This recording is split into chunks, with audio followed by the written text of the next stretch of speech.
panitia menyiapkan narasumbernya semuanya laki-laki ya. Ini yang ganteng-ganteng semua, dan pemateri yang ketiga, sesi yang ketiga ini juga tidak kalah gantengnya ya, dan lebih bersinar.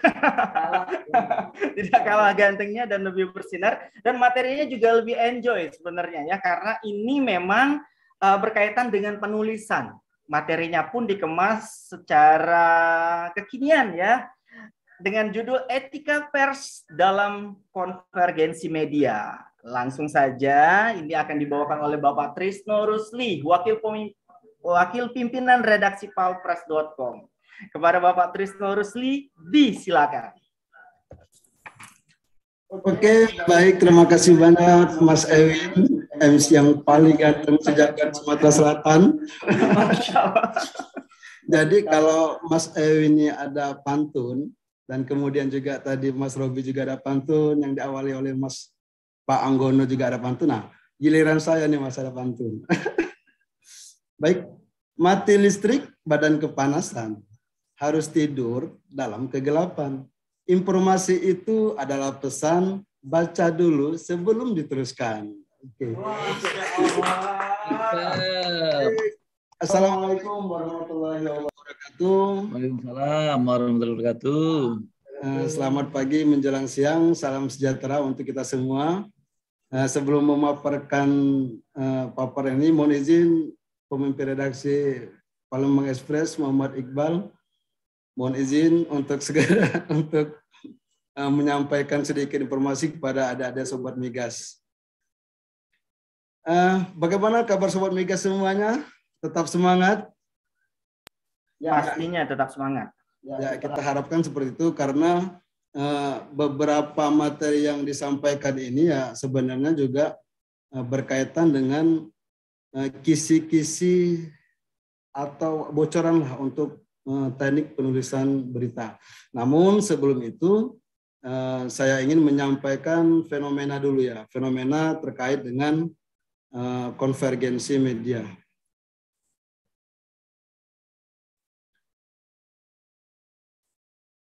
Oke, jadi saya akan menjelaskan mengenai etika pers dalam konvergensi media.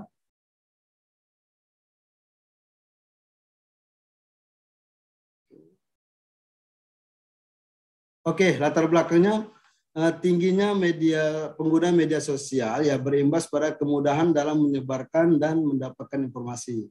Ya, kondisi ini tentunya banyak terjadi peluang-peluang berita-berita hoax yang tersebar di dunia media sosial. Ya, karena kenapa? Karena dengan karakter dari penggunaan sosial yang beragam ini ya bukan tidak mungkin etika diabaikan.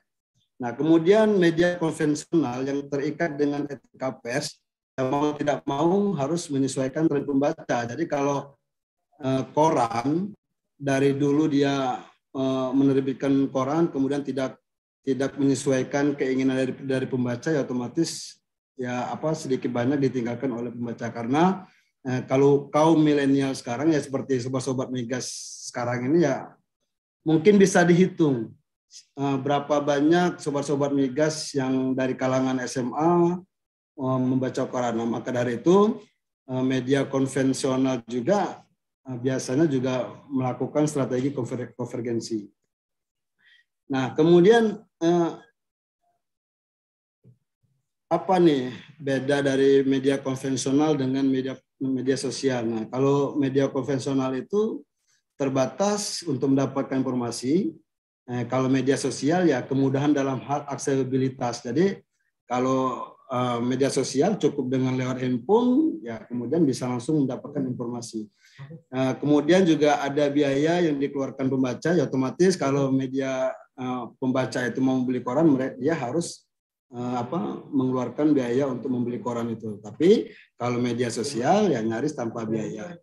Kemudian kontennya lebih monoton. Nah, beda dengan media sosial ya kontennya ya lebih menarik. Nah, baik. Jadi apa itu konvergensi media? Jadi konvergensi media itu penggabungan berbagai bentuk media tradisional dengan media baru yang berbasis komputer dan internet sehingga melahirkan media dengan format, struktur maupun kultur yang berbeda. Ya, jadi dengan tingginya pengguna internet ini merubah budaya juga nih, budaya membaca. Sobat-sobat migas ya mungkin ya langsung terasa nih kan, kalau dulu, kalau orang tua dulu nih kalau setiap pagi itu ya harus apa, kalau nggak baca koran tuh kayaknya ada yang kurang gitu kan.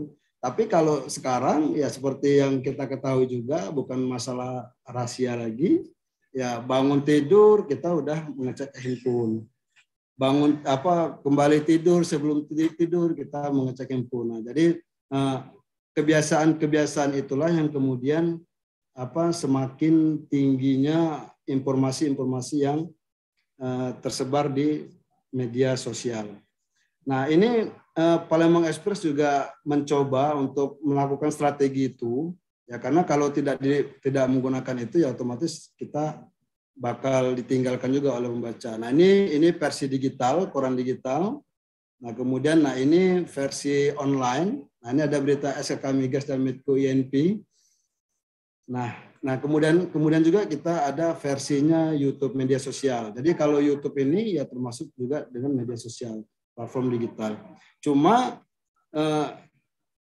keuntungan dari media konvensional arus utama, terutama yang sudah terverifikasi Dewan Pers, itu ketika ada kendala, atau ada sandungan masalah dalam menyebarkan informasi, itu kembali ke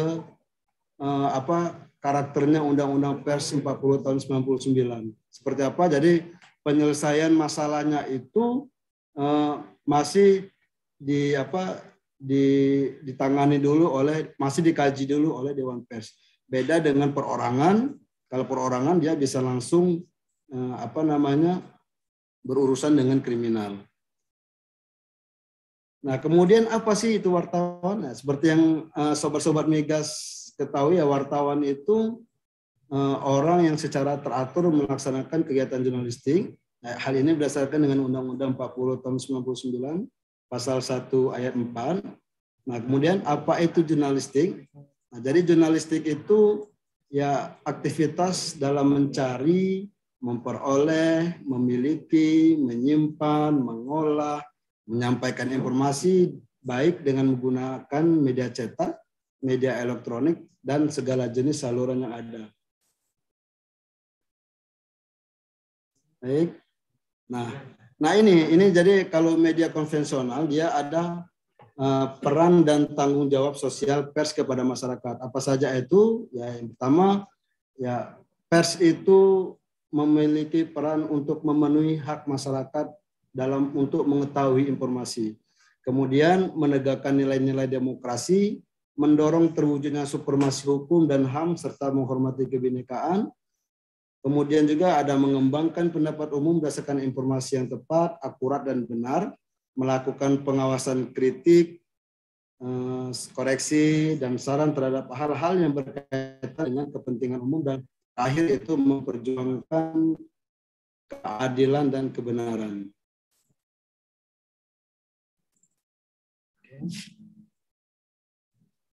Nah, ini etika pers, ini yang menjadi dasar kerja jurnalistik. Nah, seperti tadi Mas Robi Wijaya bilang kalau Medco INP itu dalam mengelola atau mengeksplorasi kegiatan hulu migas itu beretika.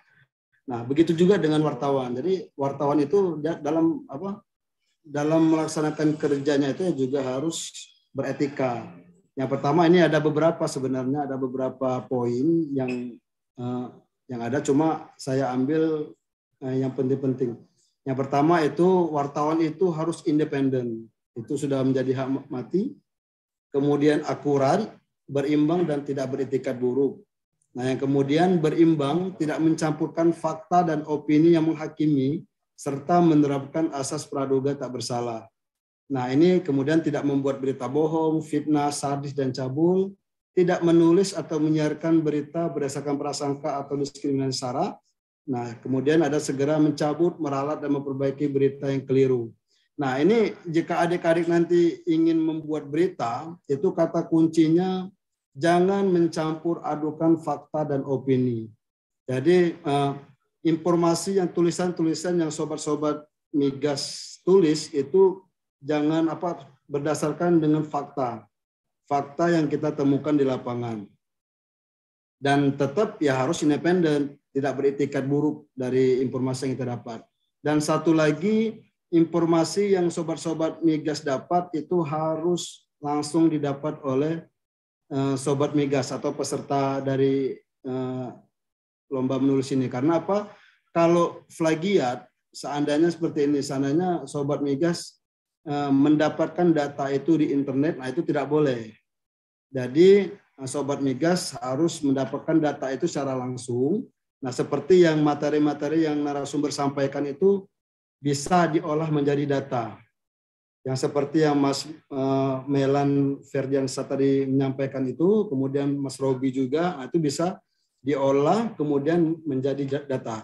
Namun kalau seandainya plagiat, kita mengambil dari internet, data-data dari internet, atau dari blog, nah itu jangan.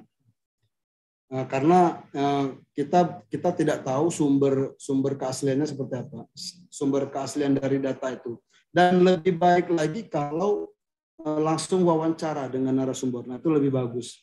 Dan ini mungkin diuntungkan dengan sobat-sobat migas yang daerahnya berada di kawasan SKK Migas. Nah, apa sih yang menjadi unsur dalam berita ya kalau secara dasarnya ya 5W plus 1H. Jadi apa saja? Yang pertama apa, itu menjelaskan peristiwa apa yang terjadi. Kemudian siapa, nah melaporkan siapa saja yang terlibat dalam peristiwa pada berita tersebut. Kemudian kapan itu terjadi, misalnya kalau kapan itu kalian wawancara seperti itu kan, wawancara dengan misalnya Mas Dito nih, wawancara, kapan disebutin ujar Mas Dito Senin 8 November 2021. Kemudian di mana, nah itu mungkin kegiatan yang kalian dapat itu di mana, mengapa, nah peristiwa itu ya, dan terakhir bagaimana. Nah, inilah poin-poin dasar dalam teknik penulisan berita. Jadi kalau 5W plus 1 atap. Namun ada beberapa berita juga dia lebih mendalami ke menjelaskan how-nya, bagaimana proses itu terjadi. Nah, ini ada beberapa jenis berita, ada strike news, soft news, in-depth news, dan investigasi news. Nah, ini strike news. Nah, biasanya kalau strike news ini yang langsung terjadi, yang berita itu yang langsung. Jadi kalau headline news, kalau bukan headline news ya. Kalau di breaking news. Nah, breaking news kalau di TV itu breaking news. Nah, itu biasanya menyiarkan berita yang langsung terjadi, yang pesannya itu bisa langsung diterima oleh pembaca atau pendengar atau pemirsa seperti itu. Itu strike news. Kemudian ini soft news. Nah, kalau ini sih sebenarnya soft news ini sangat baik, sangat bagus jika kalian terapkan dalam lomba penulisan ini. Jadi kalau soft news ini dia menceritakan aktivitas-aktivitas. Jadi seolah-olah membawa pembaca dalam keadaan itu.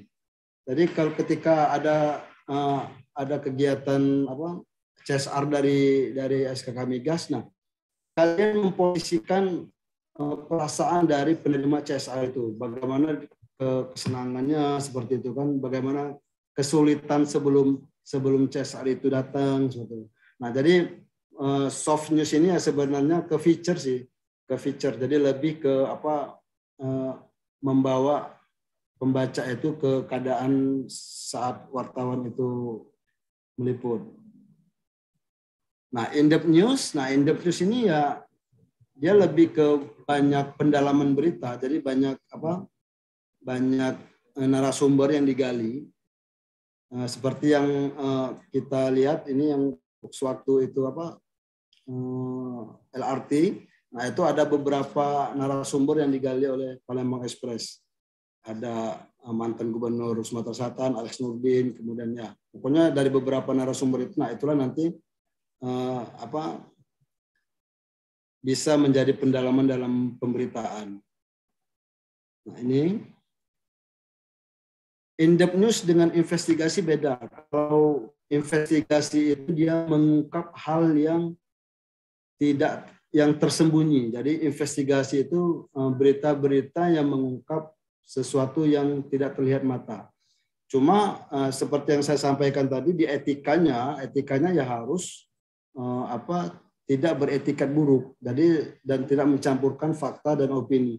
Jadi informasi-informasi itu ya berdasarkan fakta dan memang bukan kita yang ngomong, bukan penulis yang ngomong, narasumber yang namun kita olah menjadi suatu tulisan yang tidak keluar dari nilai-nilai apa yang disampaikan oleh narasumber. Nah, ini investigasi. Oke, terima kasih banyak. Jadi ada satu quotes ini dari Imam Al-Ghazali, jika kau bukan anak raja, juga bukan anak ulama, maka menulislah. Dan satu lagi nih, mohon izin Pak MC, Kak Ewin, ada satu lagi pantun yang belum sempat saya sampaikan tadi. Bangun pagi langsung sikat gigi, mulut segar makin percaya diri. Jika manfaat silakan dibagi, kalau tidak lebih baik tahan diri. Baik, saya Trisno Rusli, wakil pemimpin redaksi palpres.com. Sampai di sini dulu. Wassalamualaikum warahmatullahi wabarakatuh. Waalaikumsalam warahmatullahi wabarakatuh.